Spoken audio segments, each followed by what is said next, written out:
लागी पिया से हो लागी पिया से नजरिया हो मोर लागी पिया से नजरिया हो मोर लागी पिया से नजरिया हो मोर लागी पिया लागी पिया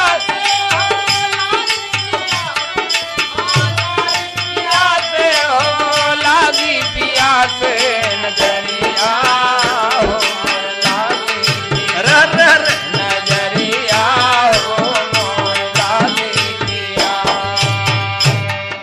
कितना सुंदर भाव बा।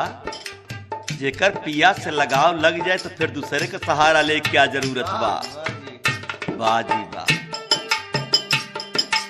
नैहर नगरिया तो नीक नहीं लागे।